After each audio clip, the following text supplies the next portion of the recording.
Episode 1 start होता है। Teacher पढ़ा रहे होते हैं और सभी बच्चे पढ़ रहे थे, पर इधर लास्ट बेंच में एक लड़का है जिसका कभी भी क्लास में ध्यान रहता ही नहीं है और वो हमेशा अपनी चीजों से खेलता रहता है। और आज ऐसे ही वो अपनी इरेजर से खेल रहा था। उसकी ये सब हरकतें उसके साइड में बैठी लड़की भी देख रही थी। फिर वो अपने बैग से और भी इरेजर्स निकालता है और ये देखकर उसके साइड में बैठी हुई लड़की हैरान रह जाती है। उसे सेकी की चिंता हो रही थी और वो उससे कहती भी है, तुम क्लास में ध्यान दे लो, अगर सेंसेई ने तुम्हें देख लिया तो वो तुम पर बहुत गुस्सा करेंगे। और उसकी बात सुनने के बजाय सेकी उसे चुप रहने के लिए कहता है और वो अपनी सारी इरेजर से डोमिनो बनाता है। और वो भी कोई छोटा मोटा डोमिनो नहीं, बहुत बड़ा, बहुत लंबा और बहुत ज्यादा कॉम्प्लिकेटेड। योकोई का ध्यान भी क्लास में नहीं था और वो बस सेकी को ही देख रही थी कि वो असल में कर क्या रहा है। पर फिर टीचर उसे खड़े करते हैं और उसे पढ़ने के लिए बोलते हैं। योकोई का भी ध्यान क्लास में नहीं था और वो भी टीचर की बात नहीं सुनती है। टीचर को इस चीज पे बहुत गुस्सा आता है और वो उसे चिल्लाते हैं। फिर वो एकदम से झटपटा के खड़ी होती है जिसकी वजह से उसकी डेस्क हिल जाती है और सेकी के हाथ में जो इरेजर थी वो उसके हाथ से छूट जाती है और वो उसके बनाए डोमिनो की एक इरेजर के ऊपर गिर जाती है, जिससे उसका पूरा गेम बिगड़ जाता है और सारी इरेजर एक एक करके गिरने लगती है। पर सेकी एक इरेजर को पकड़ लेता है जिससे आगे की इरेजर गिरने से बच जाती है। और योकोई खड़े होकर पढ़ने के बजाय वो सेकी को ही देख रही थी। सेकी के आगे का डोमिनो बच जाता है जिससे दोनों की जान में जान आती है। पर ये सब योकोई की वजह से हुआ था, इसलिए सेकी योकोई को इविल लुक देता है जिसे देखकर योकोई काफी डर जाती है। और फिर कुछ देर के बाद सेकी का पूरा डोमिनो कंप्लीट हो जाता है और ये सच में बहुत ज्यादा ही ऑसम था। पता नहीं सेकी ने इसमें कितनी ज्यादा इरेजर्स यूज करी हैं। और उसने एक पेंसिल से स्टैंड भी बनाया हुआ था।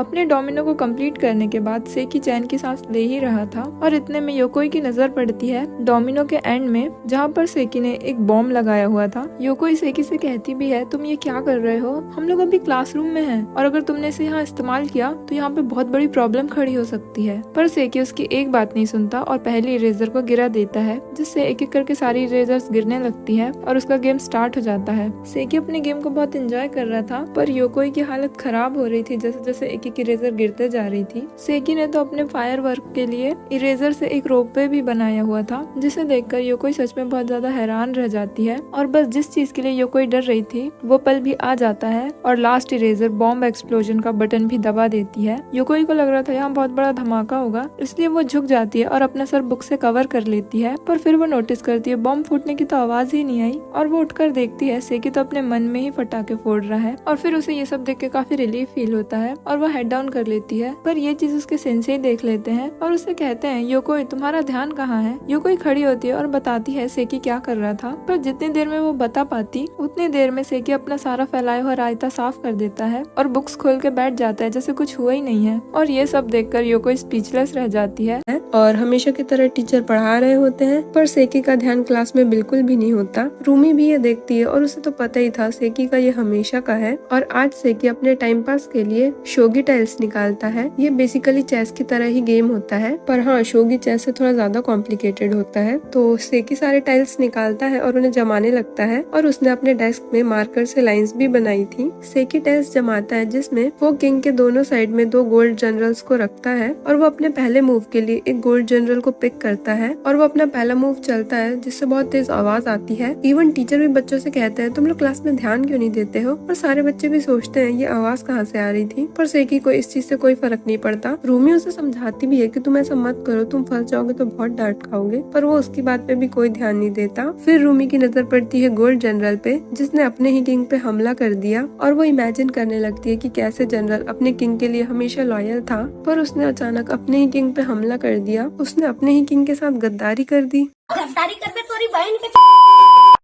ये सब देखकर रूमी कहती है सेकी को रूल से कोई मतलब ही नहीं है और उसे तो बस अपनी ही कहानी बनानी है। पर फिर रूमी को भी सेकी की बनाई हुई कहानी में इंटरेस्ट आने लगता है। फिर सेकी उस गोल्ड जनरल को किंग का ऊपरी हिस्सा पहना देता है और रूमी ये सब देखकर इमेजिन करती है कि उस गोल्ड जनरल ने अपना हेलमेट हटाया और किंग का क्राउन पहन लिया। फिर सेकी एक दूसरा टाइल उठाता है और वो काफी गहराई से अपनी अगली चाल के बारे में सोच रहा था और फिर वो टाइल को गोल्ड जनरल की तरफ मोड़ देता है। ऐसे ही वो सारे टाइल्स को नकली किंग की तरफ मोड़ देता है है, यानी कि राज्य के सभी लोगों को उस नकली किंग के बारे में पता है और सभी लोग उसके खिलाफ हो गए हैं। और ये जानकर रूमी को बहुत खुशी होती है कि अब सब नकली किंग के खिलाफ हैं। और फिर वो फेक किंग अपनी असली चाल चलता है और वो सैनिकों को गायब करवा देता है। असल में सेकी ये सब एक बटन के थ्रू करता है। रूमी सोचती है पर सेकी ने ऐसा किया कैसे, उसने स्कूल के डेस्क को मॉडिफाई कैसे किया। पर कुछ भी कहो, ये फेक किंग बहुत चालाक है और उसकी इस चाल से सभी लोग समझ जाते हैं कि उनके पास अब कोई रास्ता नहीं है और उन्हें फेक किंग की बातें माननी ही होगी। इसलिए सभी लोग अब लाइन पे आ जाते हैं। पर उनके सामने वाली जो सेना थी वो उन्हें चारों तरफ से घेर लेती है और वो धीरे धीरे करीब आने लगते हैं। रूमी बहुत एक्साइटेड और नर्वस थी कि अब आगे क्या होगा। और अब देखते हैं फेक किंग क्या करता है। पर फेक किंग कुछ करता नहीं है, वो वहाँ से भाग जाता है। और उसकी इस हरकत पे रूमी को बहुत गुस्सा आता है कि उसे सब पर रूल तो करना है पर उसे एक फाइट भी नहीं लड़ी जा रही। और वो कायरो की तरह भाग गया। धीरे धीरे उनके दुश्मन और करीब आने लगते हैं और अब ये लोग कुछ कर नहीं पाते क्योंकि इनके पास कोई लीडर ही नहीं है उन्हें लीड करने के लिए। बेचारे लोग चारों तरफ से दुश्मनों से घिरे हुए हैं और उन्हें पता भी नहीं है कि उन्हें अब क्या करना है। और फिर एंट्री होती है रियल किंग की। वो आता है और सभी दुश्मनों से अकेले ही फाइट कर लेता है और अपने पूरे राज्य की रक्षा करता है। किंग की हालत पहले से ही खराब थी और बार में लड़ने की वजह से अब वो अपनी आखिरी सांसें ले रहा था। और ऐसे ही किंग एक हीरोइक मौत मरता है जिसे देखकर रूमी काफी इमोशनल हो जाती है और वो रोते हुए किंग से कहती है, प्लीज हमें छोड़कर ऐसे मत जाओ। और फिर वहाँ पर वही गोल्ड जनरल वापस आ जाता है जिसने गद्दारी की थी और वो फिर से सभी चीजों पे अपना हक जमाने लगता है। ये देखकर रूमी को बहुत गुस्सा आता है और वो खुद को रोक नहीं पाती और फिर वो अपनी इरेजर उठाती है और उसी नकली किंग की तरफ निशाना लगाती है। वो उसे ऐसा शूट करती है कि वो खिड़की के बाहर जाकर गिरता है। और फिर आता है सेकी को गुस्सा और वो रूमी को बहुत गुस्से से देखता है। पर रूमी ऐसा एक्ट करने लगती जैसे तो उसने कुछ किया ही नहीं है और उसे कुछ पता ही नहीं है। और बच्चों की क्लास चल रही थी, उनका इंग्लिश का पीरियड था और टीचर पढ़ा रहे थे। और हमेशा की ही तरह सेकी का ध्यान आज भी नहीं था क्लास में और वो आज अपने हैंकर चीफ से डेस्क को साफ कर रहा था। रूमी सोचती है ये डेस्क को क्यों साफ कर रहा है, मतलब इतनी क्या जरूरत है डेस्क की केयर करने की। और वैसे भी कौन सा सेकी उस डेस्क को पढ़ने के लिए यूज करता है। और फिर सेकी अपने सारे टूल्स निकालता है जैसे कि पॉलिशिंग वैक्स, पुट्टी, रेजिन और वही सब साफ करने का चीजें। रूमी सोचती है सेकी के पास इतने सारे प्रोफेशनल टूल्स क्या कर रहे हैं, वो भी उसके स्कूल बैग में। सो सेकी का मिशन स्टार्ट होता है और सबसे पहले वो डेस्क पर रेजिन लगाता है। रूमी समझने की कोशिश करती है कि वो ऐसा क्यों कर रहा है और उसे समझ आता है कि सेकी जो डेस्क में स्क्रैचेस होते हैं उनको भरने के लिए इसका इस्तेमाल कर रहा है ताकि सब प्लेन हो जाए। और फिर वो अपने एक शेविंग टूल से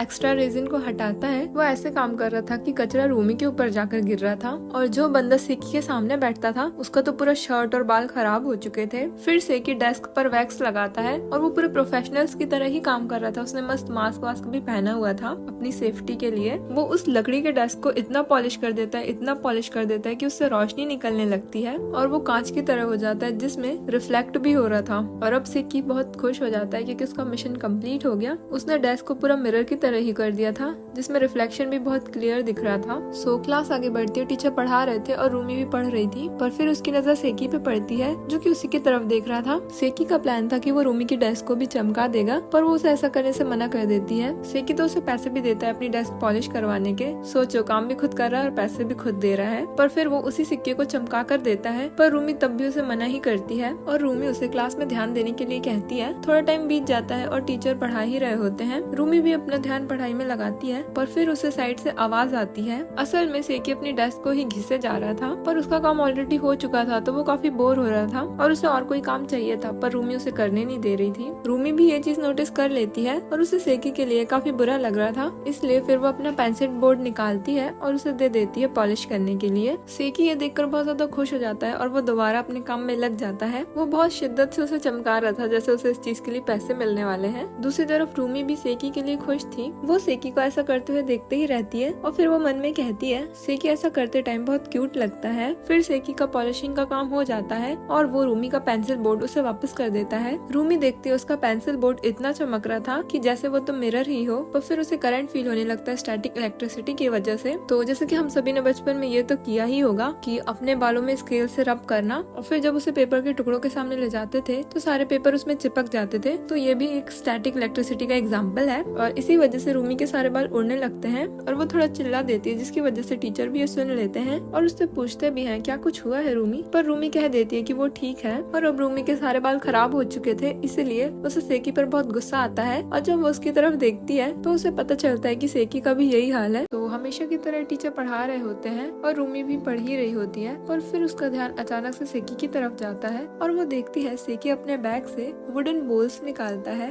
वो कहती है सेकी कितना अजीब है, मतलब इतनी सीरियस सिचुएशन में भी इस बंदे को गेम खेलने की पड़ी है। और सेकी जो गेम खेल रहा है उसका नाम गो है। तो अब ये सब जापान का कल्चर है तो हम लोगों को ज्यादा पता नहीं है। सेकी ने अपने डेस्क में लाइन बना ली होती है गेम को खेलने के लिए और फिर वो सारी गोटियां अरेंज करता है और इस गेम में काफी नॉइज भी होती है। रूमी सोचती है ना ही तो उसे इस गेम के रूल्स पता है और उसे ये भी नहीं पता कि ब्लैक और व्हाइट कैसे फाइट करते हैं गेम में, तो इसलिए उसके लिए कोई ज्यादा प्रॉब्लम होगी नहीं। वो एक लंबी सांस लेती है क्योंकि आज वो फाइनली क्लास में ध्यान दे पाएगी और सेकी उसे डिस्टर्ब नहीं करेगा। पर जब सेकी सारी गोटियां जमा रहा होता है तो उससे काफी ज्यादा नॉइस आती है और उस नॉइस से रूमी को काफी डिस्टरबेंस होता है और वो पढ़ाई छोड़कर सेकी की तरफ ही देखने लगती है। पर जब वो उसके डेस्क में देखती है वो काफी ज्यादा हैरान हो जाती है क्योंकि सेकी ने उन गोटियों से बियर्स बना रखे थे। रूमी ये देखकर बहुत ज्यादा हैरान थी और वो कहती है आखिर तुम ये सब चीजें बना कैसे सकते हो, वो भी बिना हंसे, इतना सीरियस फेस बनाकर, और क्या तुम इस गेम को नॉर्मली नहीं खेल सकते। फिर सेकी इसमें भी अपनी स्टोरी जमाता है। तो यहाँ पर जो ब्लैक वाला बियर था वो व्हाइट वाले बियर को पंच करता है।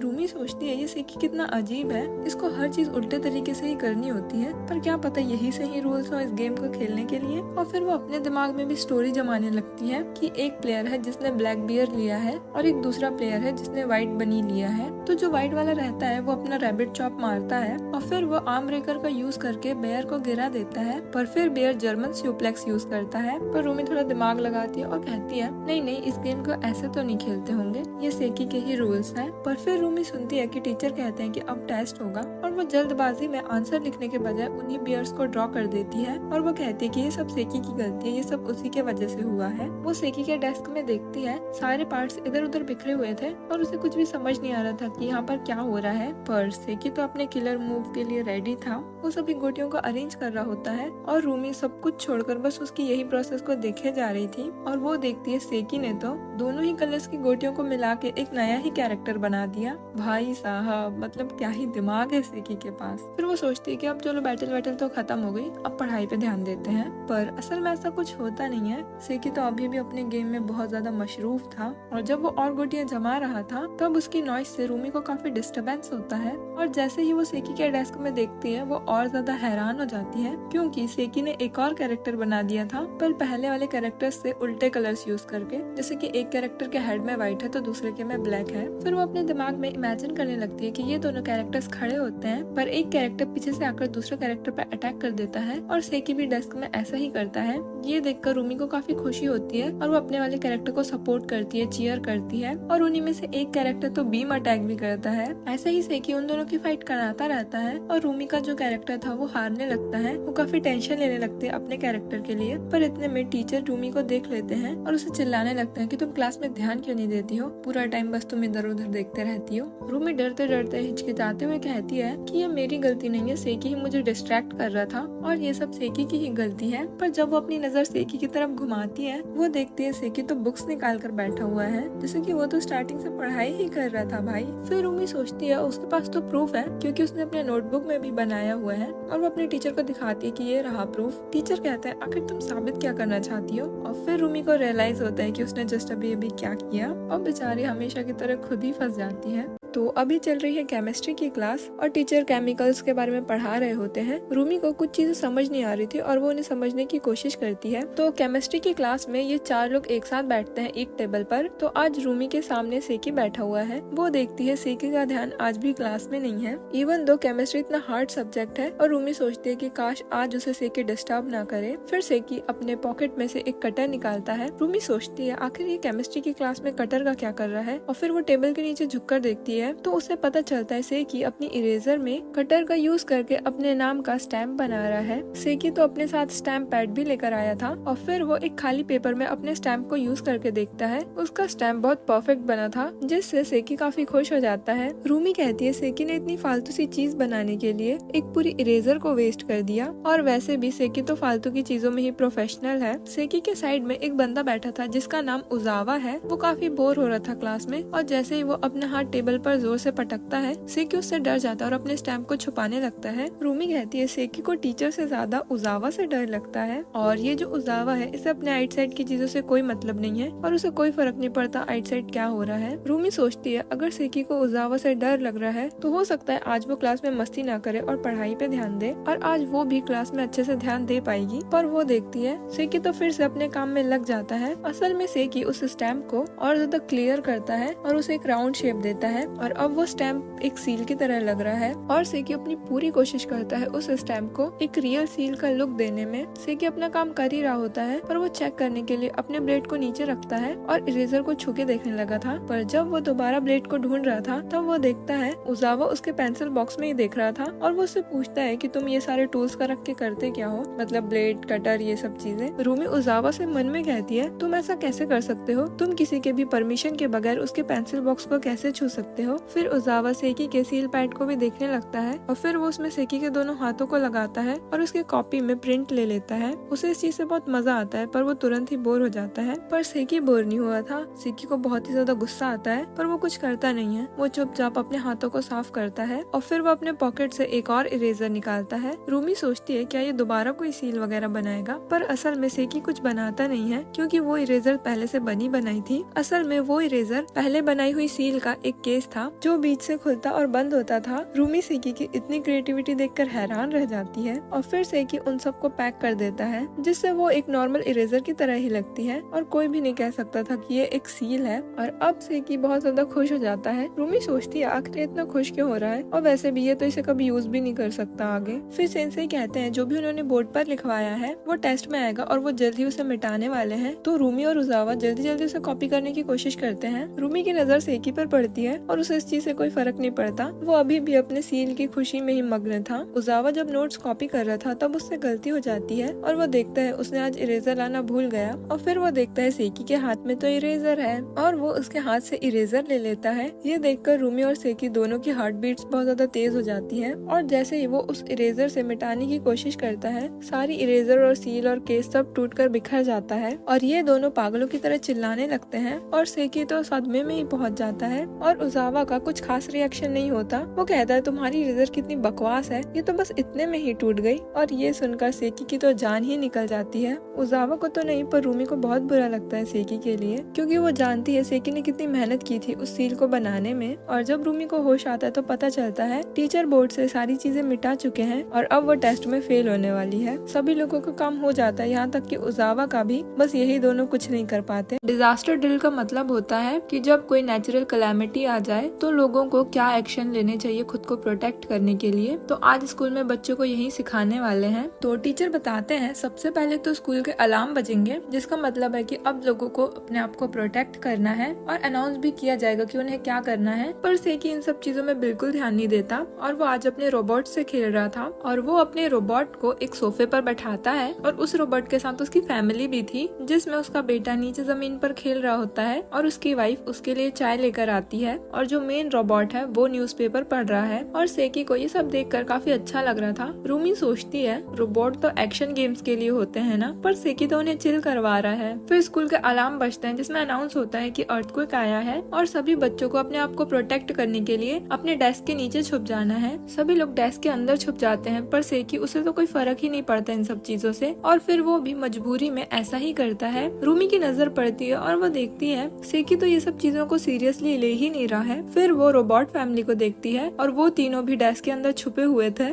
सेकी इन सब चीजों को सीरियसली नहीं ले रहा पर रोबोट जरूर ले रहे हैं। रूमी कहती है सेकी से अच्छे तो ये रोबोट्स हैं, कम से कम ये लोग चीजों को सीरियसली ले तो रहे हैं और सेकी को इनसे कुछ सीखना भी चाहिए। फिर अगले सीन में हम देखते हैं सभी बच्चों को ग्राउंड पर ले जाया जाता है। रूमी सेकी के पीछे पीछे चल रही थी और वो देखती है सेकी ने अपने ब्लेजर के पॉकेट में उन्हीं तीनों रोबोट्स को रखा हुआ है। उस रोबोट फैमिली के पास अपना सारा सामान था जिसे उन्होंने बैग्स में रखा हुआ था। इवन इवन दो उनके पास एक बाल्टी भी थी। रूमी मन में कहते रहती है कि सेकी को इनसे कुछ सीखना चाहिए, पर फिर उसे याद आता है कि ये सब भी तो उनसे सेकी ही करवा रहा है। पर फिर भी रूमी उस रोबोट फैमिली से काफी इम्प्रेस होती है। फिर हम देखते हैं सभी लोग ग्राउंड में बैठे हुए थे और उनके सेंसेई उन्हें बाकी चीजें बता रहे होते हैं, पर सेकी तो अपने दोस्त के साथ गप्पे लड़ाने में बिजी था। पर उसकी जो रोबोट फैमिली थी वो काफी सीरियसली सुन रही थी सारी चीजें, और उन्हें ऐसे देखकर रूमी और ज्यादा इम्प्रेस हो जाती है। सेकी का दोस्त उसे कुछ बातें बता रहा था जिसकी वजह से सेकी को बहुत ज्यादा हंसी आ रही थी और वो पागलों की तरह हंसने लगता है, जिसकी वजह से उसका एक पैर रोबोट फैमिली में जाकर लगता है और वो तीनों गिर जाते हैं। इससे रूमी को बहुत ज्यादा बुरा लगता है और उसे सेकी पर बहुत ज्यादा गुस्सा भी आ रहा था। फिर सेकी को उसके रोबोट्स कहीं नहीं दिखते और वो उन्हें ढूंढने लगता है, पर फिर वो देखता है कि उसके रोबोट्स तो रूमी के पास हैं और रूमी सेकी को इतने गुस्से से देखती है कि सेकी की हिम्मत नहीं होती कि वो अपने रोबोट्स खुद रूमी से वापस मांग सके। फिर सभी लोग क्लास में जाते हैं और रोबोट्स अब भी रूमी के ही पास थे, और फिर रूमी अपनी डेस्क में जाकर उस रोबोट फैमिली के लिए कुछ चीजें बनाती है, जैसे कि बुक्स, कॉपीज, और जो रोबोट बेबी था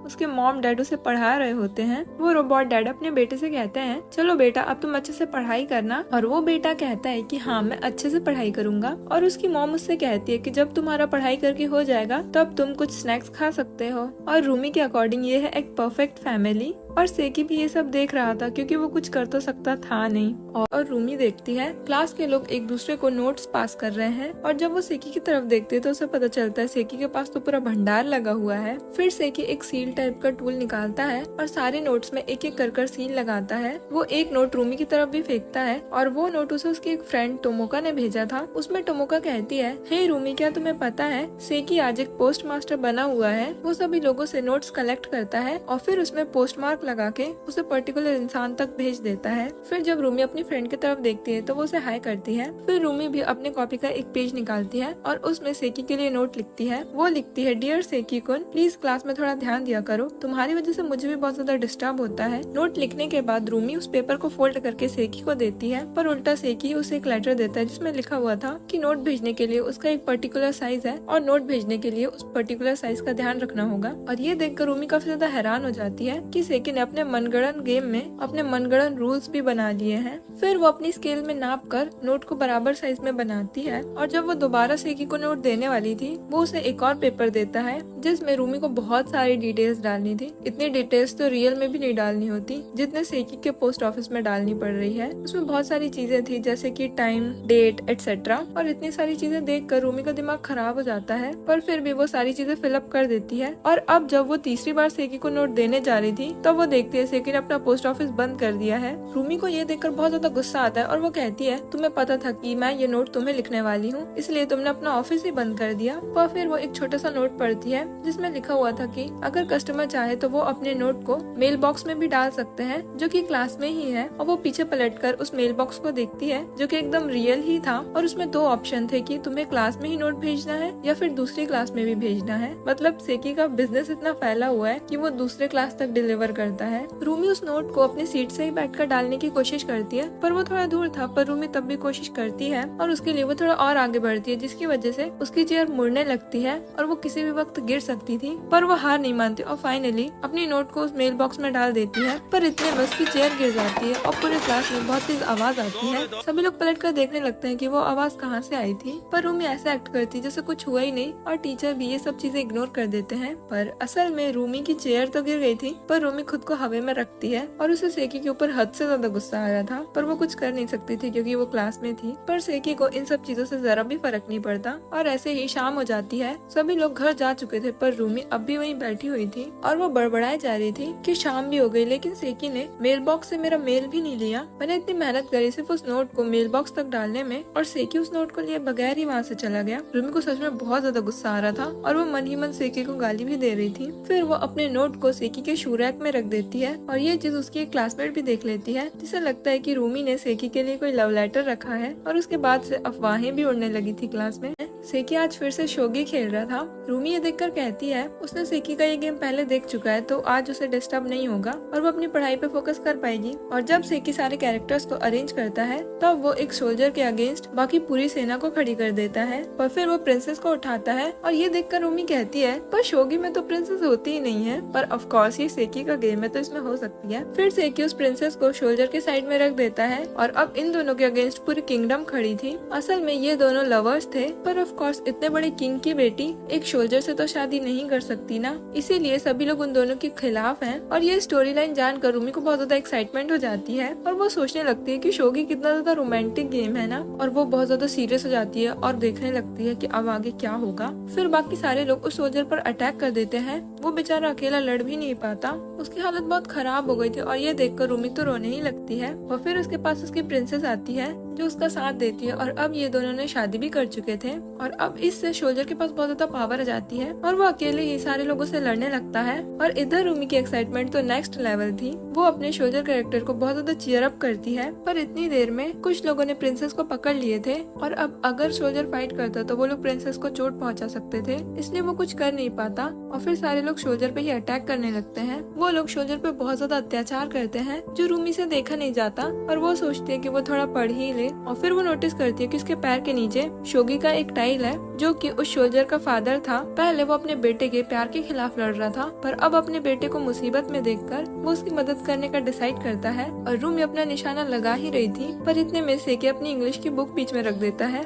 जो कि उस फादर के लिए एक दीवार की तरह था। रूमी उस सोल्जर के फादर का कैरेक्टर प्ले कर रही थी और सेकी प्रिंसेस के फादर का, जिसने एक बहुत बड़ी वॉल खड़ी कर दी है। पर इतने में टीचर सेकी से कहते हैं कि अब उसे आगे का पेज पढ़ना होगा और ये रूमी के लिए एक बहुत अच्छा चांस था कि जैसे ही सेकी बुक उठाएगा वो अपना वार कर सकती है। और स्टोरी के अकॉर्डिंग फादर की हेल्प करने एक कोई ऊंचे पोस्ट का बंदा आता है जो कि ऑफ कोर्स टीचर थे। सेकी के हाथ बहुत कांप रहे थे गेट को खोलने में क्योंकि अब कुछ भी हो सकता था, पर उसे मजबूरन अपनी बुक उठानी पड़ती है। और रूमी देखती है कि सेकी ने तो वॉल के पीछे एक पूरी सेना खड़ी कर रखी थी और वो ये देखकर बहुत ज्यादा हैरान रह जाती है। पर रूमी हार नहीं मानती और अपना अटैक करती है और वो उस अटैक से सारे लोगों को खत्म कर देती है। और ये देखकर सेकी भी बहुत ज्यादा हैरान था कि सोल्जर के फादर ने अपने बेटे की प्रेम कहानी को बचा लिए और यहाँ पर उनकी हैप्पी एंडिंग हो जाती है, जिससे रूमी बहुत ही ज्यादा खुश थी। पर टीचर कहते हैं सेकी ने अब तक पढ़ना स्टार्ट क्यों नहीं किया। असल में उसे पता ही नहीं था कि उसे पढ़ना कहाँ से है, क्योंकि इनका ध्यान तो क्लास में था नहीं। फिर दोनों जल्दी जल्दी पेज ढूंढते हैं और रूमी बताती है कि पेज नंबर 35 से पढ़ना है। और आज सेकी क्लास में पढ़ने के बजाय नीटिंग कर रहा था,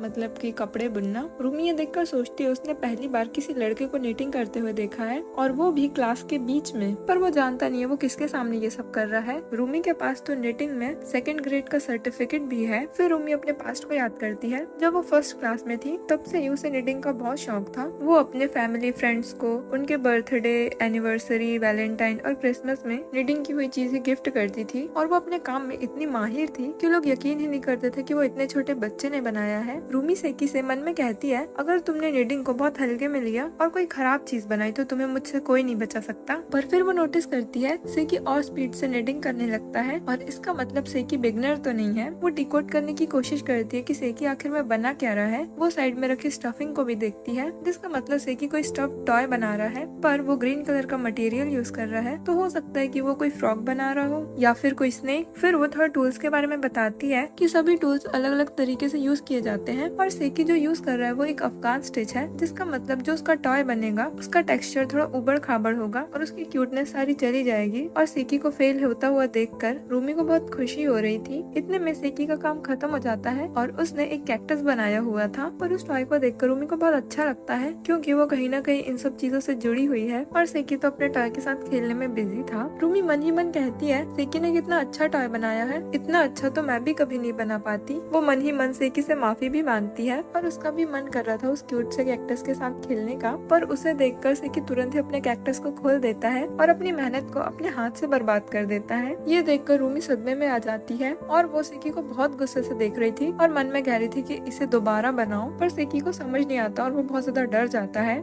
आज आर्ट्स की क्लास लगी हुई थी जहाँ पर सेंसेई कलर के रिलेशनशिप के बारे में समझा रहे होते हैं और यहाँ पर भी रूमी और सेकी आइट साइड में ही बैठे हुए थे और हमेशा की ही तरह सेकी यहाँ पर भी ध्यान नहीं देता। इवन उसके पास तो उसकी ड्राइंग बुक भी नहीं थी। फिर हम रूमी के पीछे बैठी हुई लड़की को देखते हैं जिसका नाम साकुराको होता है, तो हम इसे साकुरा से डिनोट करेंगे, ठीक है। साकुरा रूमी की तरफ देखते हुए सोचती है रूमी काफी शांत रहती है पर वो काफी अच्छी लड़की है जो कि हमेशा दूसरों के बारे में सोचती है। मैं सच में उसकी दोस्त बनना चाहती हूँ, पर हम लोग तो कभी क्लास में बात भी नहीं करते और हम लोग की सीट भी बहुत दूर दूर है, पर आज मेरे पास मौका है और आज मैं रूमी से दोस्ती कर सकती हूँ। और जो हमारे मेन कैरेक्टर सेकी जी हैं, उन्हें तो आज गोल्फ खेलना है और जिस डेस्क पे वो लोग बैठे हुए थे उस डेस्क में एक होल था और वहाँ पर सेकी बॉल डालेगा। जब वो अपनी बॉल को हिट करता है तब डेस्क में लाइंस की वजह से बॉल इधर उधर जाने लगती है और इस चीज से रूमी काफी खुश होती है क्योंकि आज सेकी का प्लान चौपट हो रहा है। पर एंड में वो बॉल गोल में चले जाती है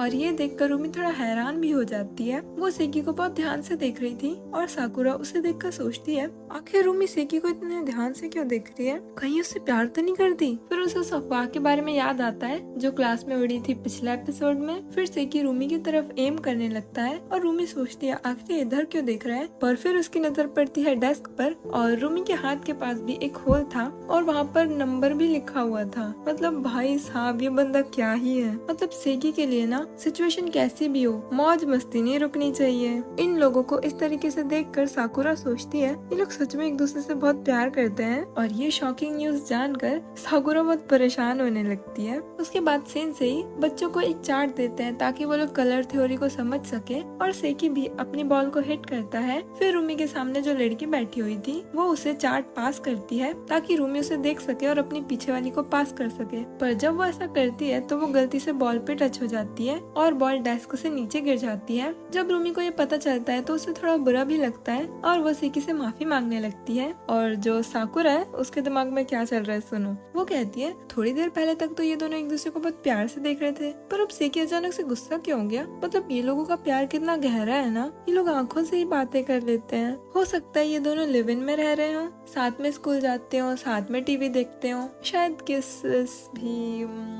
फिर रूमी की नजर सेकी के हाथ के पास रखे एक फ्लैग पर पड़ती है जो फ्लैग होल के पास रहता है रियल के गोल्फ में। रूमी समझ जाती है कि सेकी चाहता है रूमी उस फ्लैग को होल के पास में पकड़ के रखे और जब साकुरा ये सब देखती है तो वो सोचती है शायद इस फ्लैग का मतलब यस है किसके लिए, और फिर रूमी उस फ्लैग को एक्सेप्ट कर लेती है और साकुरा सोचती है रूमी मान गई है। फिर सेकी को याद आता है कि बॉल तो वहाँ है ही नहीं और वो उसे ढूंढने के लिए नीचे झुकता है। रूमी भी उसकी हेल्प करने के लिए नीचे जाती है और साकुरा सोचती है ये दोनों छुप के किस कर रहे हैं। भाई साहब मतलब क्या ही दिमाग है लड़की का। पर असल में ये लोगों को बॉल नहीं मिलती और वो लोग हार मान जाते हैं। साकुरा ये भी नोटिस करती कि ये दोनों बहुत थके थके लग रहे हैं। फिर जब क्लास खत्म हो जाती है और वो लोग बाहर निकलते हैं तब साकुरा रूमी से कहती है मुझे पता है मुझे ये सब नहीं बोलना चाहिए पर तुम्हें और सेकी को ऐसे क्लास में नहीं करना चाहिए। रूमी कहती है मुझे पता है तुम सही हो पर सेकी हमेशा ही ऐसा करता है और वो भी क्लास के बीच में, और तुम्हें पता है मैं भी खुद को रोक नहीं पाती और बस ये ऐसे ही चलता रहता है। देखो यहाँ पर रूमी सेकी के गेम्स के बारे में बात कर रही है और साकुरा उन दोनों के रिलेशनशिप और किसेस के बारे में बात कर रही है। यहाँ पर दोनों अलग बारे में बात कर रहे हैं पर दोनों को ही नहीं पता इस बारे में। साकुरा रूमी से कहती है अगर तुम्हें किसी भी टाइप के हेल्प चाहिए तो मैं हूँ तुम्हारे पास, और ये सुनकर रूमी बहुत खुश हो जाती है और कहती है चलो कोई तो है जो मेरी बात समझ रहा है, और वो साकुरा को दोस्त बनने के लिए कहती है। पर फिर साकुरा सोचती है पर रूमी की हरकतें तो 18+ वाली हैं। और इसी के साथ ये एपिसोड यहीं पर खत्म हो जाता है।